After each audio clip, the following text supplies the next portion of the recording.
Iran wants to negotiate this. We may meet with them. I mean, a meeting is being set up, but we may have to act because of what's happening before the meeting. But a meeting is being set up. Iran called. They want to negotiate. नमस्कार, आदाब, सत श्री अकाल, जय भीम, जोहार। मेरा नाम है नवीन कुमार। तो ईरान को निगलने की तैयारी कर चुका है अमेरिका। चावल का एक दाना जब 800 रियाल का हो जाए तो जनता के सामने क्या विकल्प बचते हैं सिवाय सड़कों पर उतरने के। धर्म की पालकी ढोते ढोते ईरान का लोकतंत्र खुद एक लाश में बदल चुका है और अब धर्म की पट्टी बांधकर एक अंधे युग में फेंक दिए गए ईरान के नागरिकों ने बगावत कर दी है। मामूली आजादी के लिए सड़कों पर घसीट ली गई लड़कियों, जरा सा नकाब हट जाने पर हवालातों में डाल दी गई लड़कियों और बराबरी का हक मांगने पर गायब कर दी गई लड़कियों की हमवतन औरतें सिगरेट से आयतुल्ला खामनेई के पोस्टर फूंक रही हैं उसी ईरान में।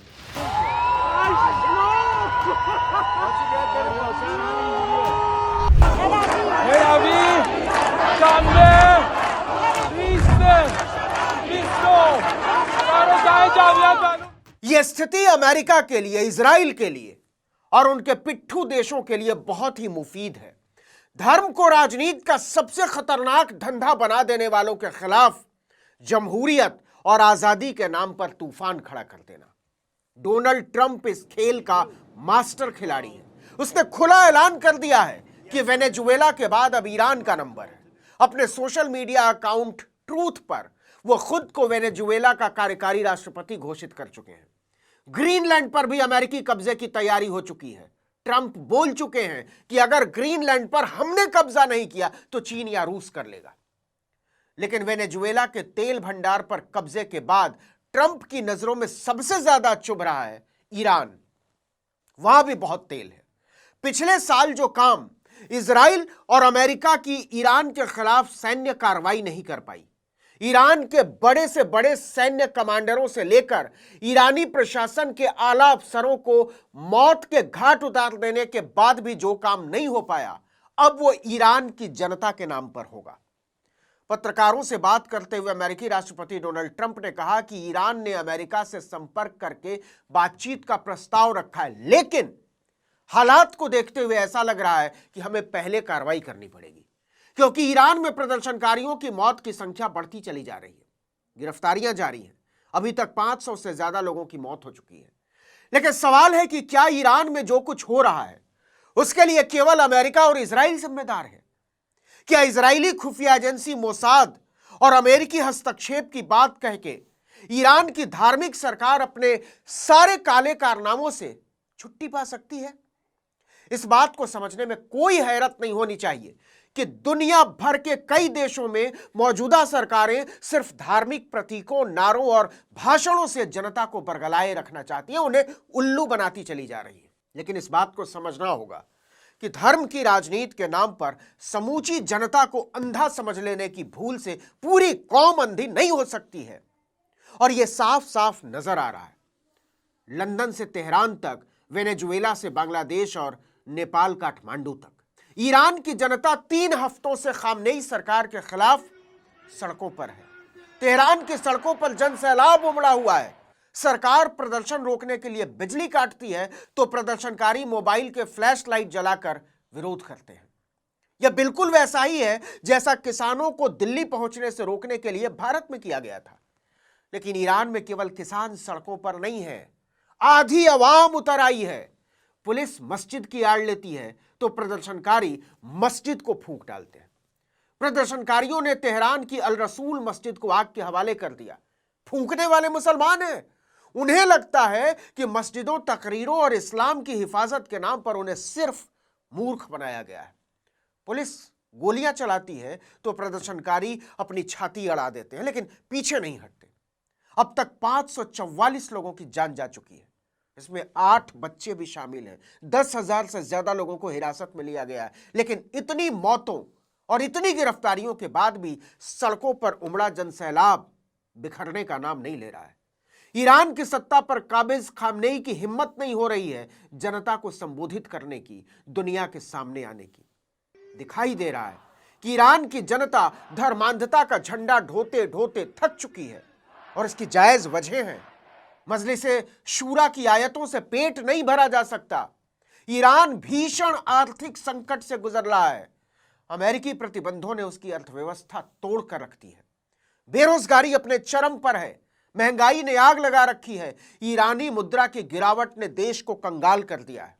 दिसंबर 2025 में ईरानी मुद्रा रियाल गिरकर प्रति अमेरिकी डॉलर 14.5 लाख रियाल तक पहुंच गई। सरकार ने कुछ उपाय किए जरूर, लेकिन अभी भी $1 की कीमत इस वक्त करीब 9,94,055 ईरानी रियाल है। मतलब 10 लाख रियाल का $1। नतीजा, खाने पीने की चीजें 12 गुनी महंगी हो गई हैं। अंदाजा लगाइए कि ईरान के क्या हालात हैं। चावल के एक दाने की कीमत 800 रियाल है। जी हां, चावल के एक दाने की कीमत 800 रियाल। 1 किलो चिकन की कीमत है 25 लाख रियाल। 30 अंडों के लिए कम से कम 19 लाख रियाल देने पड़ रहे हैं। एक रोटी 1600 रियाल की पड़ती है। यह भी कुछ पुराना रेट है। जनता को खाने को तेल तक नहीं मिल रहा है। दवाइयां 1.5 गुनी महंगी हो गई हैं। उसके ऊपर जब सरकार ने इस साल का बजट पेश किया तो जनता पर 62% का अतिरिक्त टैक्स लगा दिया। ईरान की जनता आंदोलन नहीं कर रही है, अपने जीने का हक मांग रही है। नारों से पेट कब तक भरेगा? ईरान में उठे आंदोलन की आग लंदन तक पहुंच गई। हजारों की भीड़ ईरान के एम्बेसी तक पहुंच गई। प्रदर्शनकारी एम्बेसी की बिल्डिंग पर चढ़ गए और वहां टंगे इस्लामिक रिपब्लिक ऑफ ईरान के झंडे को फाड़ दिया। प्रदर्शनकारियों ने उसकी जगह 1979 की इस्लामिक क्रांति के पहले वाले पुराने ईरानी झंडे को फहरा दिया। यही झंडा शाह पहलवी के राज के दौरान लहराया जाता था। ईरान में 1979 के इस्लामिक क्रांति के दौरान कुछ इसी तरह के प्रदर्शनों के बाद शाह पहलवी को सत्ता छोड़नी पड़ी थी। वो अमेरिका भाग गए थे। इसके बाद ईरान में रुहल्ला अली खामनेई ने इस्लामी राज की स्थापना की। 10 साल तक लगातार सत्ता में रहने के बाद रुहल्ला खामनेई की विरासत आयतुल्ला अली खामनेई ने संभाली। वो पिछले 37 बरस से ईरान की सत्ता की बागडोर को अपने हाथों में रखे हुए हैं। लेकिन इस्लामी राज में भी मजहबी नारे के सिवा जनता को कुछ नहीं मिला। अब जनता एक बार फिर से सड़कों पर है। शाह पहलवी के बेटे crown prince Reza Pahlavi America में निर्वासित जीवन जी रहे हैं। जेनजी के आंदोलनों में उन्हें सत्ता की रोशनी दिखने लगी है। रजा पहलवी ने कहा है कि वो देश लौटने की तैयारी कर रहे हैं। उन्होंने अपने सोशल मीडिया पोस्ट में लिखा, मैं भी अपने देश लौटने की तैयारी कर रहा हूं ताकि हमारी राष्ट्रीय क्रांति की जीत के समय मैं आप सब के साथ रह सकूं। मुझे पूरा विश्वास है कि वो दिन अब बहुत करीब है। साफ दिखाई दे रहा है राजनीति वाशिंगटन से हो रही है ईरान की। ईरान की खामनेई सरकार को लगने लगा है कि सत्ता पर उसका नियंत्रण खत्म होने को है, लेकिन वो कमजोर नहीं दिखना चाहती। ईरान ने कहा है कि अगर अमेरिका या इजराइल उसके ऊपर हमले करता है तो अमेरिकी और इजरायली सैन्य ठिकानों पर हमले करके जवाब देगा। ईरानी संसद में सांसदों ने डेथ टू अमेरिका के नारे लगाए, लेकिन इन नारों की गूंज ईरानी जनता के चीत्कार में गुम हो चुकी है। धर्म के नाम पर लगातार जनता को उल्लू बनाने वाली खामनेई सत्ता की कमजोरियां अमेरिका इजराइल के कुकर्मों की सबसे बड़ी ढाल बन गई है। जनता के इधर भी खाई है और उधर भी खाई है। इसे क्रांति बताने वाले लोग एक भयानक गलतफहमी में हैं कि इस लड़ाई से ताकत जनता के हाथों में आ जाएगी। ऐसा नहीं होने जा रहा है। इस वीडियो में इतना ही, लेकिन अगर आपने आर्टिकल 19 इंडिया को अब तक सब्सक्राइब नहीं किया तो फौरन कर दीजिए। बेल आइकॉन दबाइए, घंटी जैसी आकृति लाइक कीजिए और कमेंट करके बताइए हमारा वीडियो आपको कैसा लगा। हमारा ट्विटर हैंडल है article19_India और मेरा ट्विटर हैंडल है नवीन जर्नलिस्ट। नमस्कार।